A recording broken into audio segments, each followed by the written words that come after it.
baca.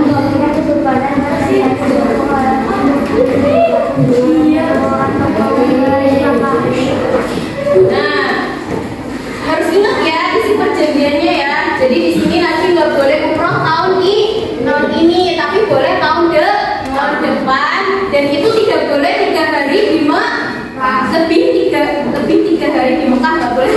Kalau sudah 3 hari, suku Bani Bakar menyerang suku Khuza'ah yang mengakibatkan korban jiwa. Ingkar nggak sama janjinya? Ingkar, kan di janji itu nggak boleh ada peperangan atau saling berperang selama berapa tahun? 10 tahun. Nah di sini belum ada 10 tahun kaum kafir Quraisy malah membantu suku lain untuk menyerang suku Khuza'ah.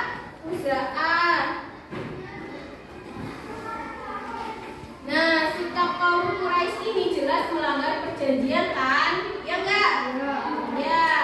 Nah, sehingga suku Khuza'ah itu mengadu sama Nabi, gimana ya Rasulullah, saya diserang sama kaum kafir Quraisy, padahal sudah ada perjanjian Hudaybiyah nih. Nah, karena itu Rasulullah pun mengirimkan utusan kepada kaum Quraisy untuk menyelesaikan masalah ini secara damai dan memberikan beberapa usulan. Ada berapa usulan?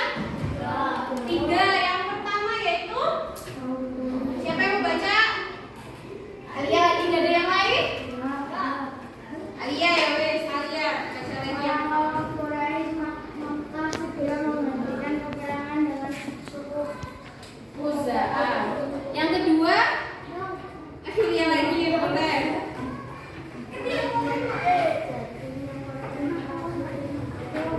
Harus diganti. Yang ketiga, Adnan boleh.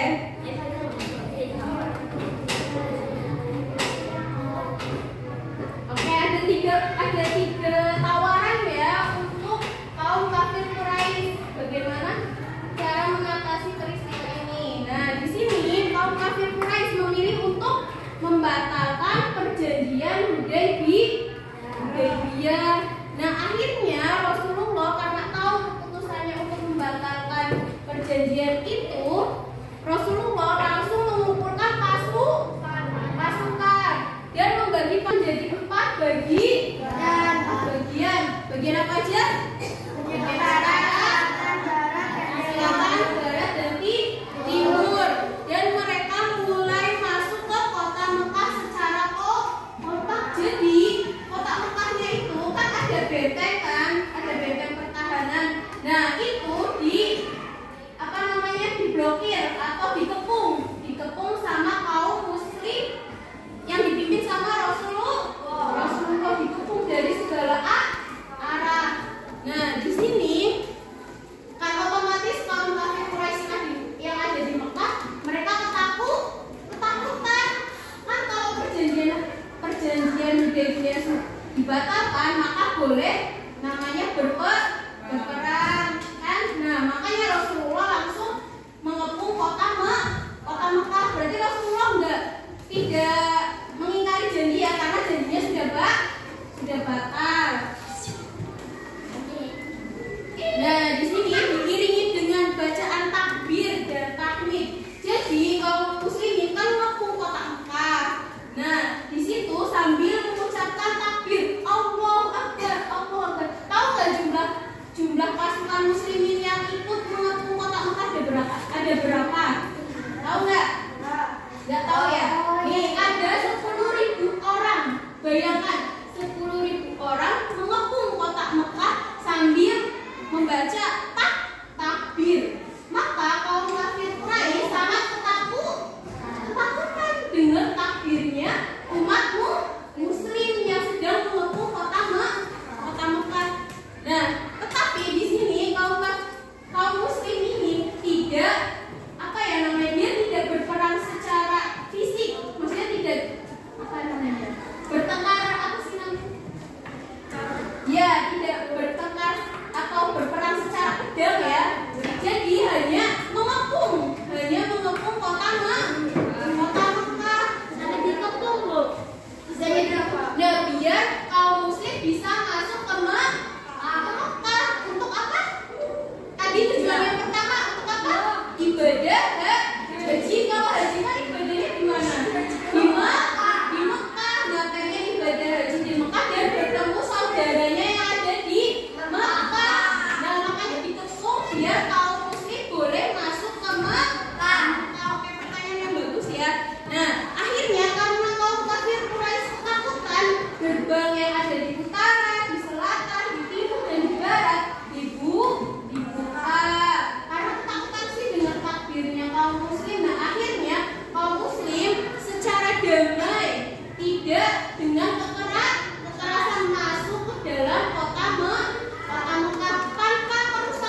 lantaran merusak berhala yang ada di Mekah. Nah, karena perilaku muslim ini yang sangat baik, masuknya dengan damai ke kota Mekah, banyak orang yang tertarik untuk masuk Islam. Karena perilaku para muslimin dan Rasulullah yang sangat damai, sangat baik gitu ya. Nah, dari peristiwa ini, peristiwa yang tadi kaum muslim bisa masuk ke Mekah, nah itu disebut dengan Fathu Mekah. Ibu mau pilih ketuanya dulu. Ketua yang pertama Deni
Jangan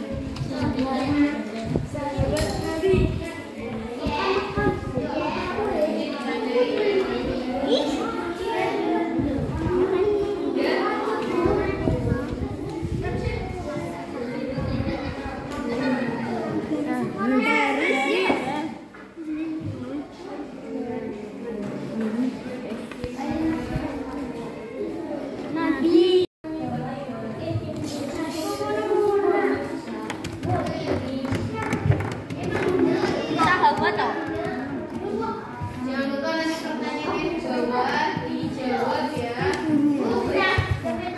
Boleh sambil miring.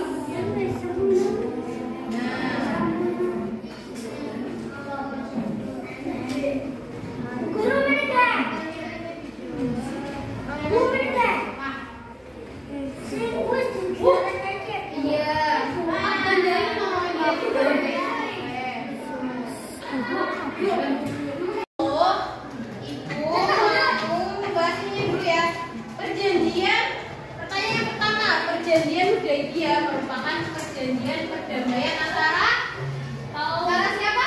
Kaum muslimin yang di Madinah dengan kaum kafir lainnya yang ada di Mekah. Nah, pertanyaan yang kedua, tokoh Quraisy yang masuk Islam ke terjadinya peristiwa Hudaybiyah, peristiwa Fathu Mekah apa? Abu Sufyan. Terus siapa muadzin pertama yang menggunakan azan? Bilal bin Rabah. Ya, karena waktu itu setelah kaum muslim masuk ke Mekah, nah Rasulullah pun menyuruh Bilal untuk naik ke Ka'bah dan mengumandangkan azan. Kemenangan kaum muslim dapat masuk ke kota Mekah dengan damai.